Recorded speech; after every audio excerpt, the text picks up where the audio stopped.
Então nós estamos agora na série de Atos, Atos capítulo 16, e estamos lidando com a fundação da igreja de Filipos, que vai se tornar uma das principais igrejas do Novo Testamento, uma das igrejas que o apóstolo Paulo mais se relaciona no Novo Testamento, que Paulo conhece muita gente, uma igreja com muita afeição do apóstolo.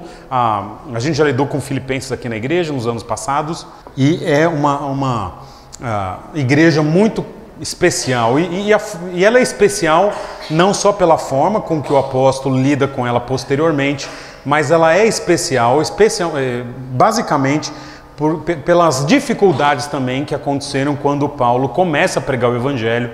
E acho que todo mundo sabe, né? Coisas que são difíceis, elas se tornam especiais. Não tudo, mas muito do que é difícil, quando a gente consegue uma vitória, ela tem um gosto, um sabor especial. E me parece que com a igreja dos Filipenses é assim. Paulo ele teve muitas dificuldades. Eu quero então só lembrar como que tudo acontece. Paulo vai lá para Macedônia por causa de uma visão em que aparece para ele um homem e diz: vem aqui para Macedônia, passa para Macedônia e nos ajuda. E eles atravessam ali da região da Ásia Menor para Macedônia e chegam lá. E chegando ali na Macedônia, a primeira cidade que eles se demoram mais tempo é a cidade de Filipos, e tudo parece bem.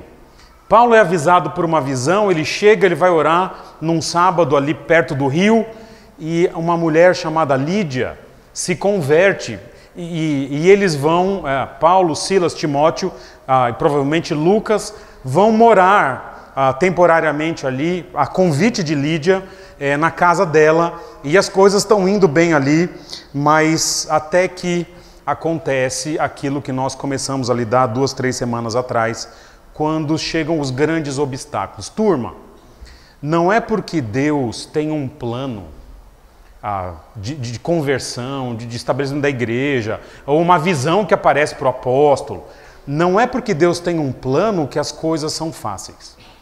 E quando, mesmo tendo aparecido esse homem, falando, Paulo, passa a Macedônia, eles entendem que é Deus falando com eles, o Espírito Santo os direciona para lá, mas mesmo assim chegam e começam as dificuldades. E a dificuldade começa não quando Paulo faz alguma coisa errada, mas começa quando Paulo faz o que é certo.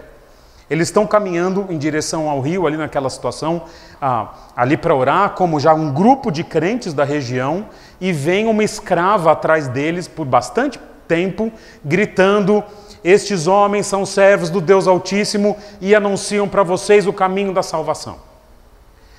E ela gritava porque diz o texto que ela era uma pitonisa, era uma mulher possessa de um demônio de adivinhação. E depois de várias semanas, diz o texto que depois de bastante tempo, em algum momento Paulo fica indignado e ele vai ter esse primeiro obstáculo, que é uma confrontação com o diabo, e ele expulsa o demônio daquela mulher.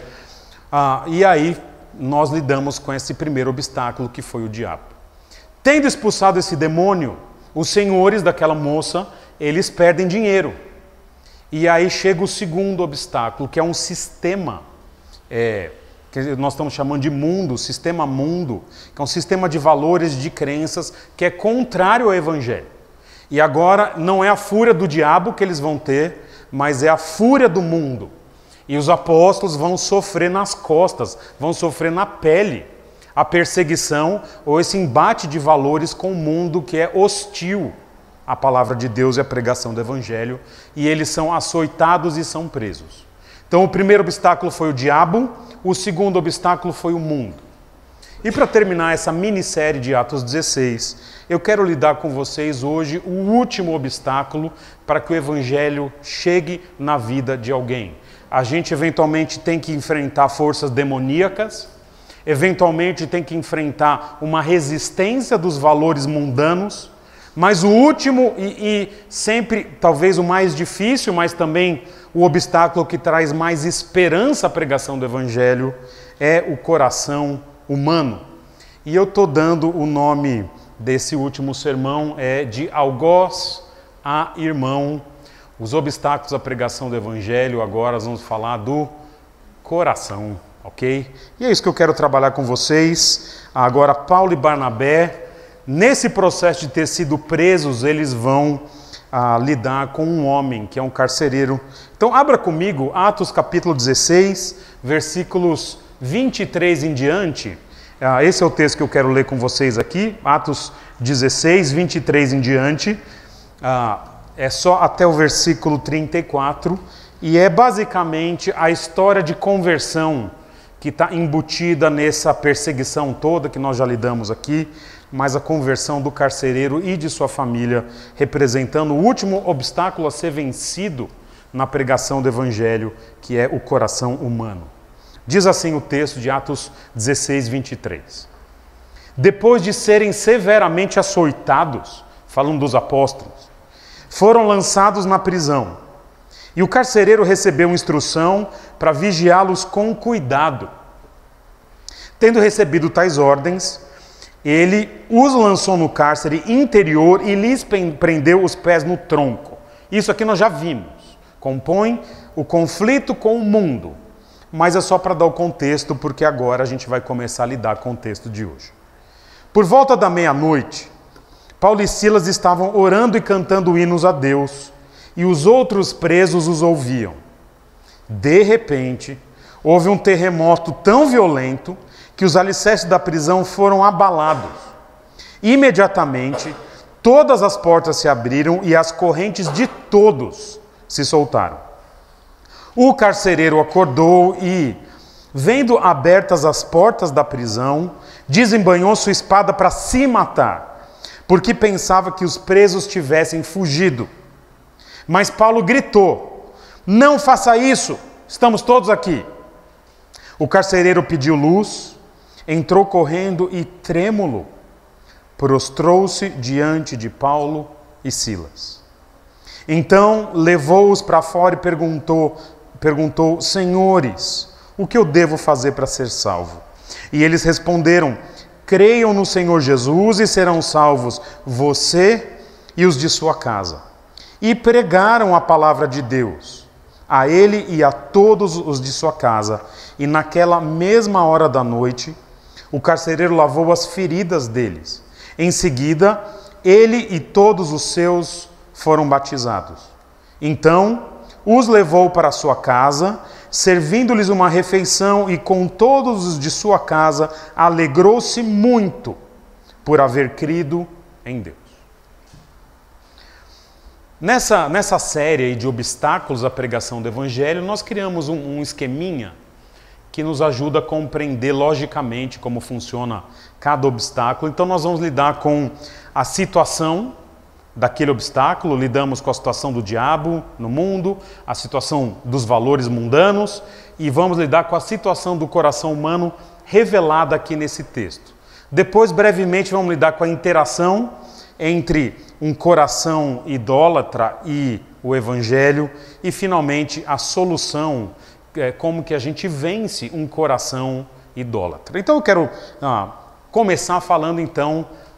eu não li tudo, né? Desculpa. Né? Ou li? Não, eu só não passei ali, ok.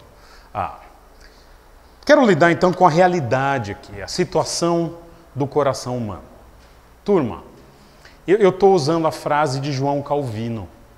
João Calvino disse que o coração ele é uma fábrica de ídolos, uma fábrica de idolatria, uma fábrica de adoração de pessoas, de coisas, de elementos, de itens que não são o nosso Deus. E eu quero mostrar isso para vocês nesse texto aqui.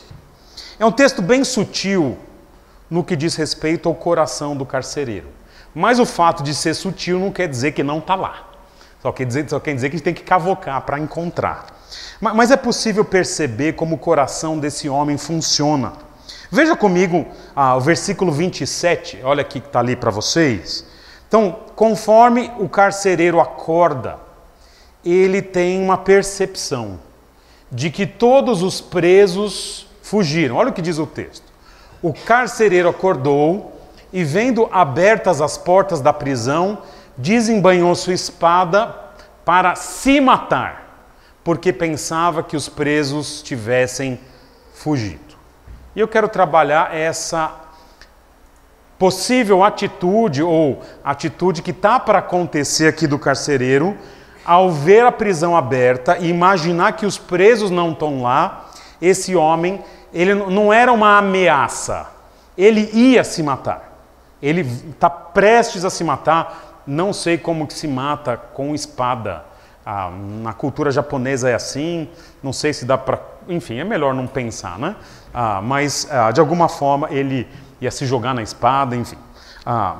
Quando o carcereiro chega à cena, já está tudo aberto, já não, não tem mais ninguém, as portas foram abertas, as cadeias já foram abertas, e ele fala, então, se é essa a realidade em que os presos fugiram, não vale mais a pena viver.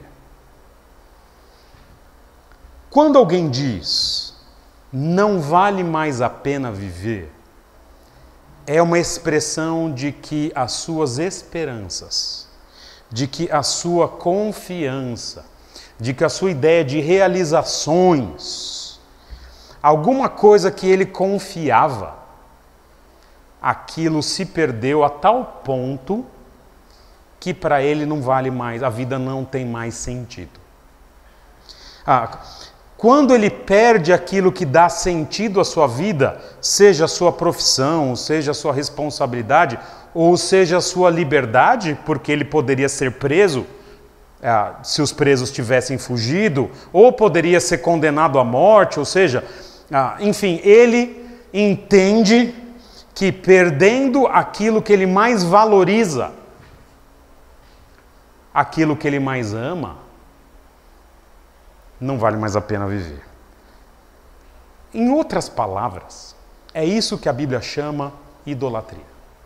Idolatria é colocar forças, colocar os sentimentos, a esperança, as afeições, a realização em algo ou alguém a tal ponto de que eu vivo para aquilo e talvez, se eu não tiver aquilo, talvez essa vida não valha mais a pena.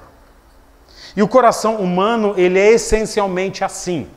A nossa tendência natural é, vez após vez, pegar coisas, pessoas, processos, realizações e valorizá-los a tal ponto de que eu começo a dedicar todas as minhas afeições, interesses e esperanças naquilo que eu coloquei em meu coração. O nosso grande desafio é que constantemente nós fazemos coisas e adoramos pessoas e adoramos situações que Deus jamais planejou que fossem objeto da nossa adoração. Existem objetos da nossa adoração que são legítimos em si. Existem objetos do nosso desejo que são legítimos em si, não da nossa adoração. Adoração é só a Deus. Mas existem desejos e vontades e realizações que não são erradas em si. Por exemplo, casamento. Eu quero casar, quero ter filhos, quero ter uma boa família. Buscar a felicidade não é errado, a Bíblia fala muito de felicidade. Ter dinheiro, ter sustento é um objeto que em si não é errado. Ter realização no trabalho ou realização no ministério, buscar realização até certo ponto não é errado. O ponto é que muitas vezes eu pego essas coisas que em si não são erradas e coloco esse meu desejo de tal magnitude nessas coisas que nada mais importa. É aquilo ou nada. E isso é a idolatria.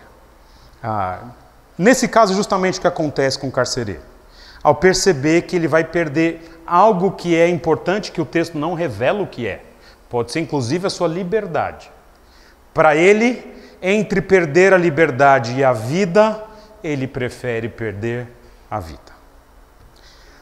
Agora, nem todos reagem assim na questão do suicídio. Alguns têm uma tendência para o outro lado, para o homicídio. Se eu não posso ter o que eu quero, eu preciso de sangue. É interessante que um determinado autor disse o seguinte: Você sabe no Antigo Testamento que as pessoas sacrificavam filhos? Lembram que tinha um ídolo, Moloque, por exemplo, iam lá e Moloque ele é apresentado nas esculturas que sobreviveram, eram esculturas de metal e tinham bandejas. Eu vou falar para vocês, desculpa estragar o dia de vocês, mas colocavam ali as bandejas ali, de metal, e eles acendiam fogo ali embaixo, bastante fogo. E as pessoas adoravam Moloque oferecendo seus filhos para serem queimados nessas bandejas. E surgem os tambores na adoração, só para vocês terem uma ideia, para que as pessoas não ouvissem os gritos da criança. Esse autor diz o seguinte: esse tipo de idolatria sanguinária, cruel, cruenta que havia lá no Antigo Testamento é uma ilustração viva dos outros tipos de idolatria que eu e você temos até hoje.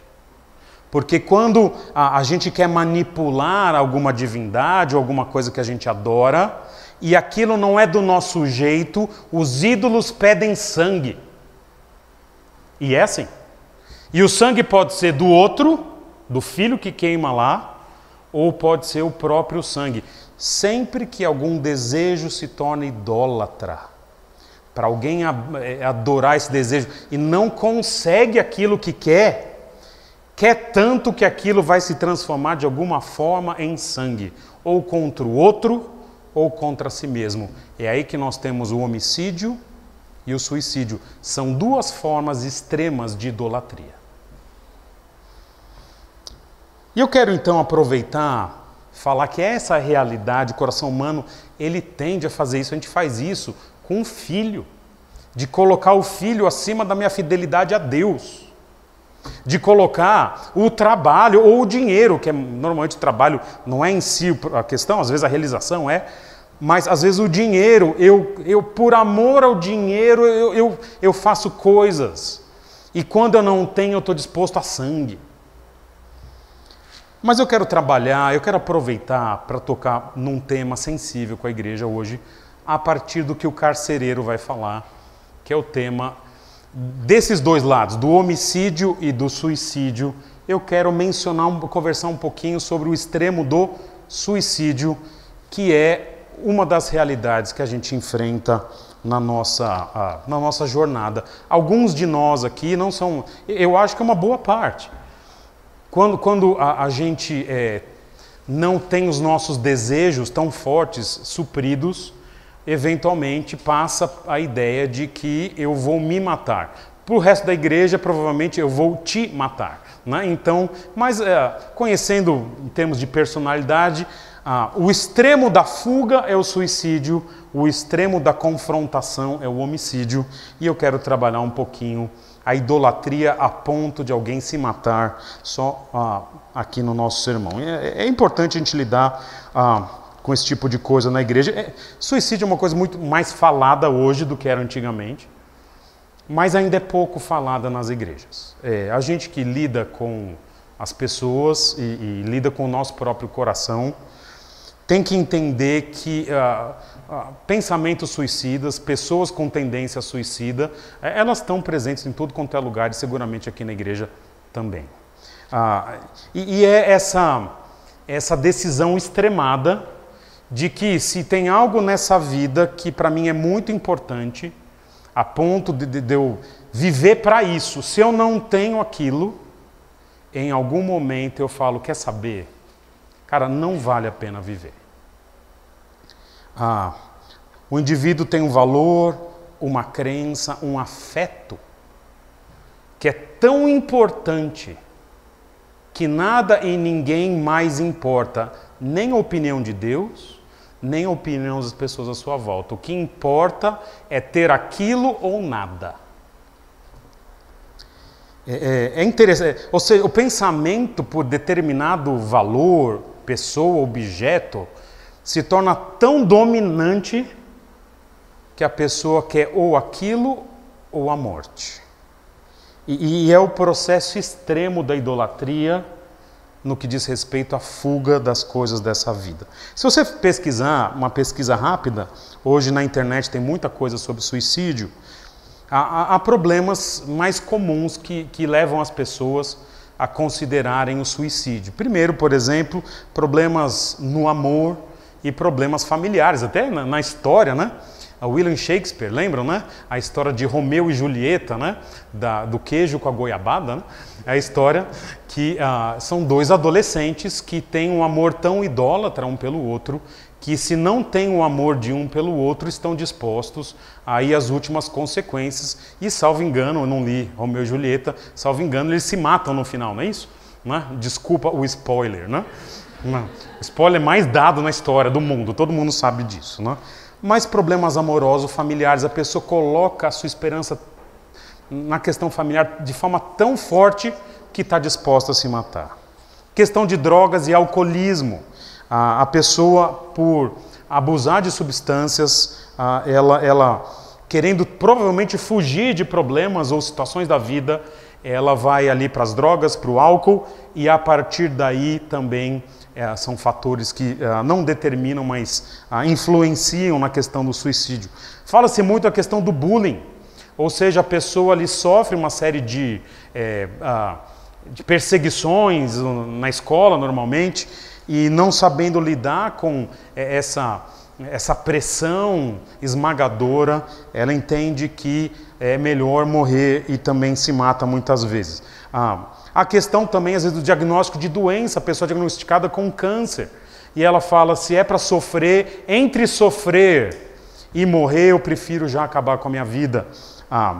Outros vão falar da questão da esquizofrenia, que são alterações na percepção do indivíduo em relação à realidade. Isso é uma longa discussão que a gente pode ter um dia de se é físico, se não é, mas a esquizofrenia é uma percepção alterada da realidade. Aliás, todas essas coisas aqui são. Seja problema familiar, seja abuso. O abuso é uma coisa muito séria que a pessoa sofre, sem culpa. Ela não tem culpa de ser abusada como criança. Mas a reação dela, muitas vezes, é não perceber a devida proporção do que aconteceu. E não perceber que existe um Deus bom e amoroso, controlando a história, inclusive fazendo-a passar por aquilo. E que aquilo pode, de fato, trazer algum tipo de percepção sobre quem Deus é, que ela não teria de outra forma. Mas, sim, é algo doloroso e a pessoa, às vezes, não sabendo lidar, acaba também partindo por uma resolução extremada. Enfim, então, quando a realidade de algo ou alguma coisa que eu prezo é violada, muitos acabam optando pelo suicídio. Quando o Plano Collor, vocês lembram do Plano Collor, lembra? 1992, 91, 90, foi 90. Ele fez um feriado bancário, numa sexta-feira, num feriado, eu não lembro exatamente, era criança. Adolescente. Por que você riu, Glaucio? Tinha 14 anos, tá? Então, não sabia nada da vida, né? Mas muita gente ficou com... Não era reais na época, era 50 cruzeiros. Então, a pessoa tinha lá... Era rica, da noite para o dia ele bloqueia o dinheiro. E a pessoa tinha 50 mil, não sei qual era a proporção da moeda. Você imagina, o cara tinha milhões e ele fica com 500 reais na conta. Né? Então, muitas pessoas se mataram ali. Houve há relatos, né, eu estudei história, de um índice elevado de suicídios, a quebra da bolsa de 29, muita gente se matando, ou seja, dinheiro às vezes, puxa, vou perder dinheiro, não vale a pena viver a vida de pobre, o cara não sabe como que é, né? Podíamos ensiná-lo, né, tranquilamente, né? Mas seja como for,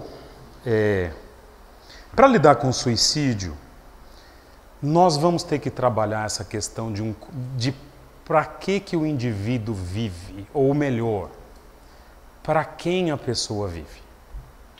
E essa é a questão que nós, como crentes, nós temos acesso à esperança. Nós temos. O problema é quando nós temos pessoas que não são crentes. E de fato, são poucas as esperanças. Eu sendo bem honesto com vocês aqui. A realidade do coração humano, para o crente já é difícil. Para o não crente, o trazer para adoração, elementos não fora do que Deus planejou, cara, isso é o cotidiano.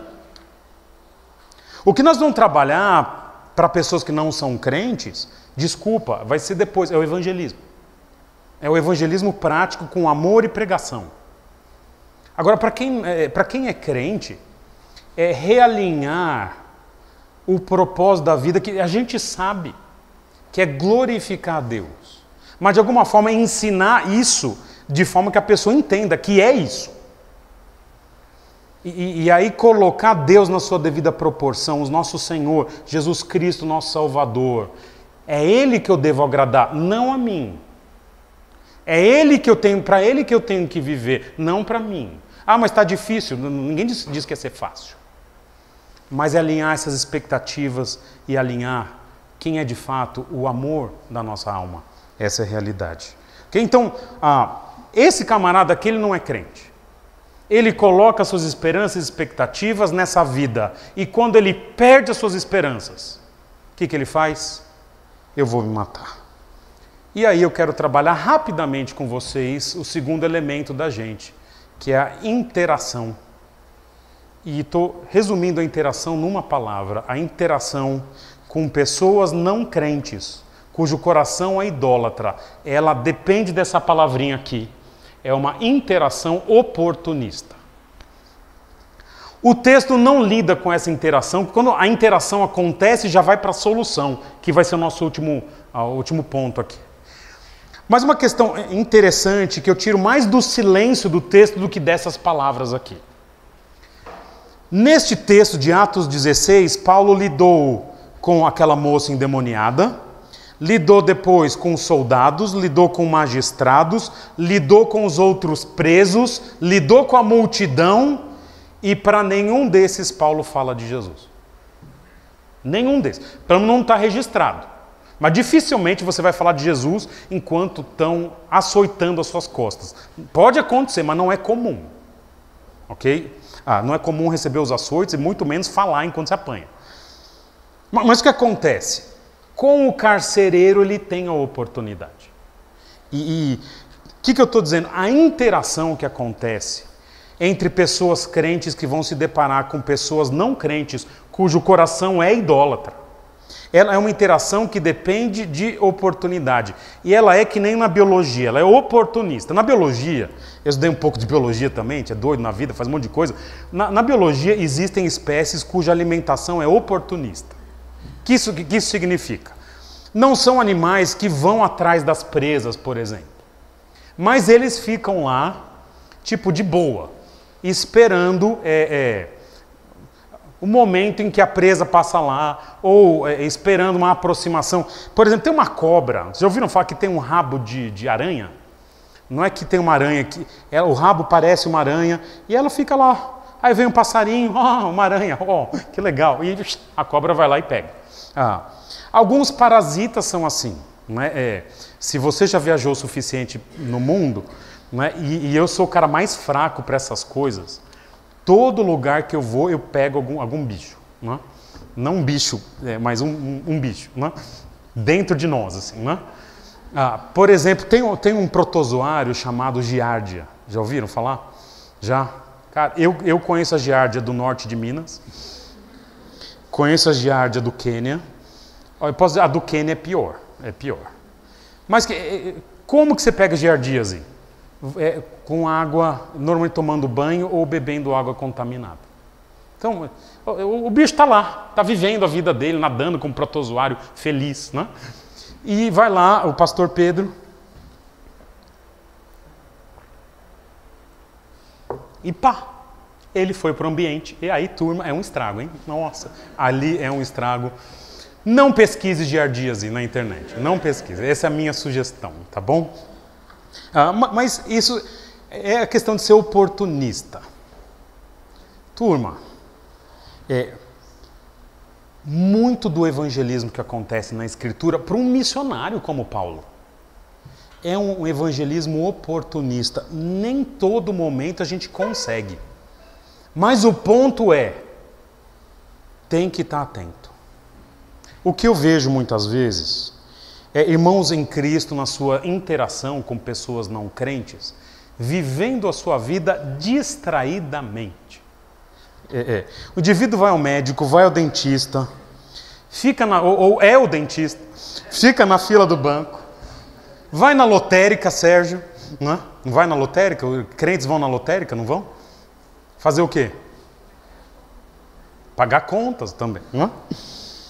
Mas não percebe a interação, muitas vezes, disponível com as pessoas. Pior, às vezes crente entra no pior papo que existe, papo sobre o clima.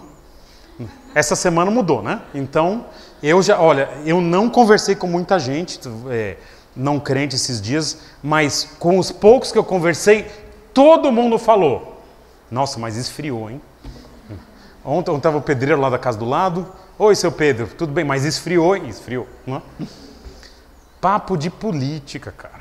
Na fila. E pior, a gente entra no papo e entra nas mesmas categorias.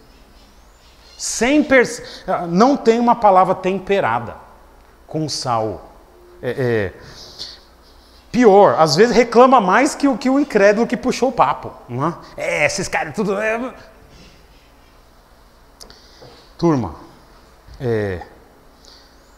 a gente não consegue falar para todo mundo, mas a gente deveria viver com essa percepção de: será que vai ter uma oportunidade? Paulo passa lá com os magistrados, não tem oportunidade. Ele passa com a multidão, não tem oportunidade. Estão lá com os outros presos, eles cantam, mas não diz o texto que eles pregam. Agora, quando surge do carcereiro, aí ele agarra. É essa a ideia de uma interação que é oportunista. E é assim que funciona na realidade. Agora, eu quero trabalhar mais com vocês agora a questão de como que, havendo a oportunidade, como que é a solução que a gente apresenta. E não é uma solução, turma, que é difícil. Veja comigo versículos 28 em diante, diz assim. Eu vou ler o 27, tá? Olha lá. O carcereiro acordou e, vendo abertas as portas da prisão, desembanhou sua espada para se matar, porque pensava que os presos tivessem fugido. Mas Paulo gritou: não faça isso, estamos todos aqui. O carcereiro pediu luz, entrou correndo e, trêmulo, prostrou-se diante de Paulo e Silas. Olha a percepção dele. Ele não sabe o que está acontecendo, ele se prostra aos pés dele. Está vendo que começa de algoz para irmão? Está começando um processo aqui. Então levou-os para fora e perguntou: senhores, o que devo fazer para ser salvo? O peixe está pulando na rede. Me prega. Não sei se pode falar me prega, mas pode. E eles responderam: creia no Senhor Jesus e serão salvos você e os de sua casa. E pregaram a palavra de Deus a ele e a todos os de sua casa. Eu vou parar aqui, depois eu leio o final ali. Turma, neste texto, quando chega a solução, Paulo só faz duas coisas. O que eu vou pregar, nós conversamos ontem lá nos jovens, é simples. Sim. A solução tem dois elementos, dois. Não tem 3, não tem 6, não tem 7, tem 2. E o primeiro está aqui. Turma, Paulo se importa. Paulo vê aquele cara se matar. Ele tinha apanhado o dia inteiro. O carcereiro prende o pé dele lá no tronco. Deus vai lá milagrosamente, abre a cadeia. Agora ele podia falar: esse cara tem que se lascar. Mas quando o carcereiro vai se matar, Paulo se importa. Fala: não faz isso. Cara, não faz isso. Paulo se importa. E na minha opinião, antes de falar de evangelismo, de pregação, que é importante, está no texto, vai ser a segunda parte aqui. Mas o que vem antes, possivelmente, é o meu problema e o seu problema porque as pessoas muitas vezes, ou porque você não tem oportunidade e eu não tenho de pregar o Evangelho, porque o que mais eu vejo é que no fundo a gente não se importa. Não é a questão de falar ou não falar. Eu não sei o que falar. Sabe sim, sabe. Você sabe quem é Jesus, você sabe, eu sei, você sabe, todo mundo sabe. Todo mundo que é crente sabe. A gente passou pelo processo.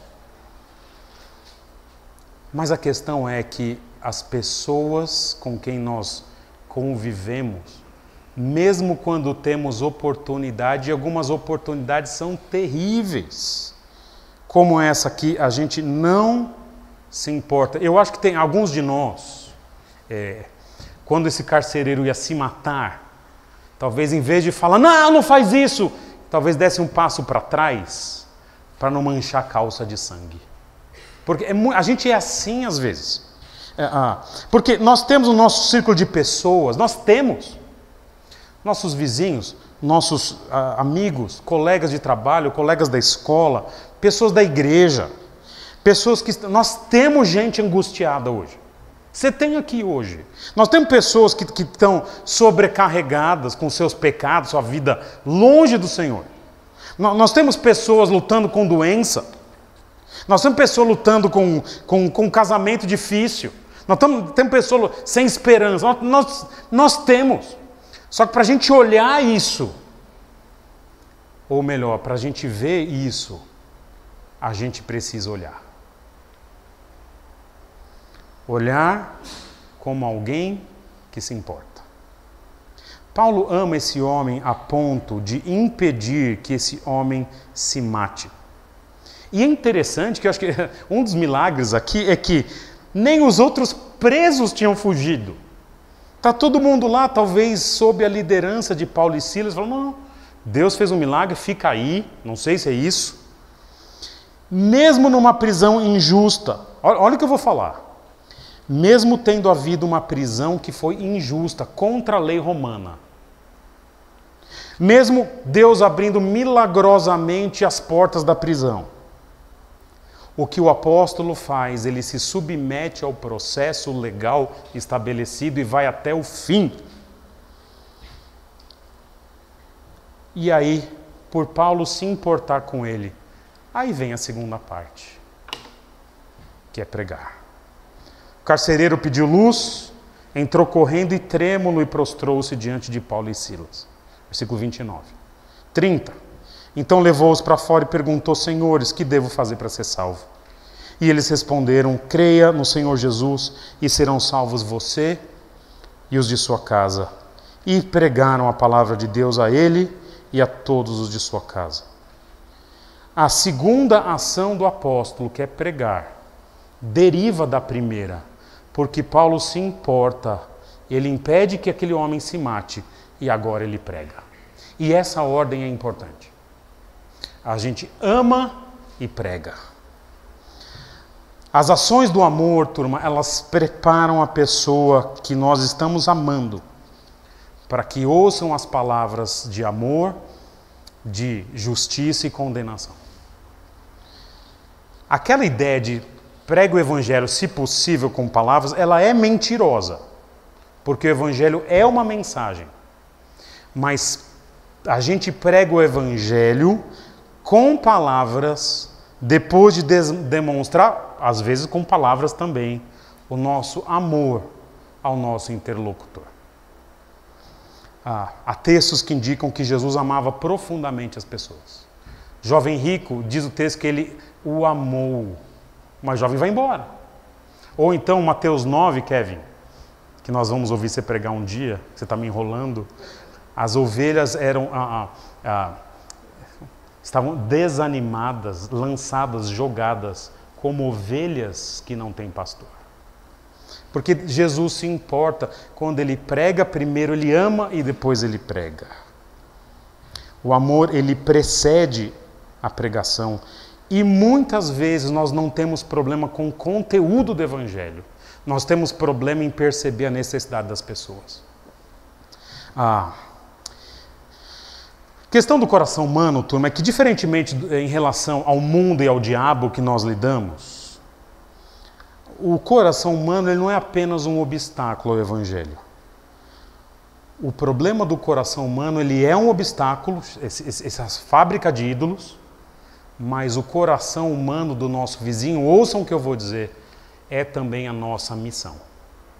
Nós não temos a missão de vencer o diabo. Nós vencemos as batalhas conforme elas surgem. O diabo foi vencido por Jesus. A gente só expressa quando necessário. Nós não temos a missão de mudar os valores desse mundo. A gente tem a missão de ser santo, de mudar lá fora. Se vai mudar ou não sei. Eu não controlo esse mundo. Mas eu e você temos a missão de pregar o Evangelho para as pessoas e enfrentar esses corações que são essas fábricas de ídolos. E muitas vezes, turma, tudo que eu e você precisamos é dar um pequeno passo em amor, simplesmente retirar um pouco da nossa vasilha, da nossa baú, do nosso vaso. O que você está falando, Pedro? Estou citando para vocês Mateus 5,15, que diz: ninguém acende uma candeia e coloca debaixo de uma vasilha. Pelo contrário, coloca no lugar apropriado e assim ilumina todos que estão na casa. Quando ele diz, vocês são a luz do mundo, ele diz, ninguém coloca a luz debaixo de um vaso, de uma vasilha. O que a gente muitas vezes não faz na fila, no mercado, no trabalho, na escola, o que a gente não faz é tirar a nossa vasilha. A gente finge que é um deles. E está tudo bem. E o que o texto está mostrando para a gente é, se eu amo, eu prego. Ou, quando eu amo, eu prego. Quando eu posso, eu cuido, eu ouço, eu alimento, eu abraço e também eu prego. E é assim que é a nossa missão. E eu acho bonito, turma, que é algo tão simples que acontece aqui. Eles vão lá fora, Paulo prega, depois prega para a casa desse homem, esse homem se converte, a família dele se converte, e aí chega o versículo 33 que eu quero terminar com vocês. Naquela mesma hora da noite, o carcereiro lavou as feridas deles, e em seguida, ele e todos os seus foram batizados. Nem sempre quando a gente ama e prega, as pessoas se convertem. Não é o nosso controle vai até o amar e o pregar. Para muitos, a conversão é um processo demorado. Um longo processo. Até que um dia, entende. Mas o que a gente sabe é que quando Deus tem uma obra de salvação com alguém, através desse nosso relacionamento e pregação, aqui diz só depois que eles creram. O que é lindo desse versículo 33 é que agora o carcereiro começa a lavar as feridas das costas de Paulo e Silas. E como disse um comentarista, o carcereiro lavou as feridas dos apóstolos, mas quem saiu lavado foi ele e a sua família. Ele está lá lavando e no mesmo versículo diz que eles foram batizados. Que dá a ideia de que eles creram e foram batizados. Ele os lavou, mas quem saiu lavado foi o carcereiro e sua família. E é interessante que ele já frutifica, versículo 34, eu imagino como deve ter sido essa refeição do versículo 34. Veja comigo, então os levou para sua casa. E isso é aquele, não é mais o carcereiro que amarra no tronco, agora é o irmão em Cristo. Leva-os a... Paulinho, eu estou nessa fase agora de chamar os irmãos pelo diminutivo, certo, Cassianinho? Grazianinho. Grazianinho agora. Né? Julinho, não chamei Julinho? Chamei Julinho. Serginho, né? Flavinho, chamar Flavinho de Flavinho é demais. Esse tamanhão todo. Paulinho, Silinhas, Timotinho, vem cá, vamos comer em casa. Olha que coisa, cara. Ele era o carcereiro. Agora eles estão na mesa, e olha a refeição. Serviu-lhes uma refeição e com todos os de sua casa, que a gente já viu outro dia aqui, que pode ter a esposa, os filhos, a sogra, o cachorro, o papagaio. Está todo mundo lá. Alegrou-se muito por ter crido em Deus. O que era uma relação de prisão, agora é uma relação fraternal. Eles dividem a mesa e isso é tão lindo, turma. É tão legal ver alguém que era seu inimigo e agora não é que é seu amigo, é mais. É o nosso irmão. E é isso que acontece com o coração humano. O coração humano é o pior dos três. É pior que o diabo, é pior que o mundo, mas o coração humano é o único que pode ser redimido. E quando ele é redimido, quando ele é resgatado, transforma um algoz em irmão. Quando a gente faz o quê? Quando a gente ama e prega. É assim. A realidade é que temos um coração idólatra, a interação é oportunista. Você vai ter oportunidade hoje. Se você interagir com um não crente, você vai ter. Presta atenção. Mas como que essa interação pode mudar um coração? Quando a gente primeiro ama e também a gente prega. É isso que eu tinha para a gente hoje. Vamos orar. Senhor, muito obrigado, porque o Senhor colocou na minha vida, na vida dos meus irmãos, pessoas que nos amaram. E nos amaram sem interesse, mas nos amaram nos amaram profundamente, a ponto de trazer o Evangelho de Jesus para a nossa vida. Sou grato por aqueles que nos ensinaram, nos discipularam e têm nos feito a não só conhecer o nosso Deus, mas têm amado profundamente as pessoas e eu sou muito grato por isso. Mas o meu pedido, que é nós como igreja, nesse ano que temos tentado proclamar quem o Senhor é para as outras pessoas, que nós amemos as pessoas que o Senhor colocou na nossa vida. São pessoas que o Senhor viu nascer, que o Senhor viu crescer, que conhecia quando elas eram crianças, que o Senhor conhece os seus caminhos e os seus desencaminhos, quando eles se desencaminharam na vida também. Mas nós te pedimos que o Senhor use a vida da igreja para pregar o Evangelho, para viver o Evangelho, para amar, mas também para anunciar que existe esperança e que existe salvação em Jesus. Esse é o meu pedido, nos ajuda a sermos uma igreja que combate não só o nosso coração, mas que também ama pessoas lá fora. Esse é o meu pedido e gratidão em nome de Jesus. Amém.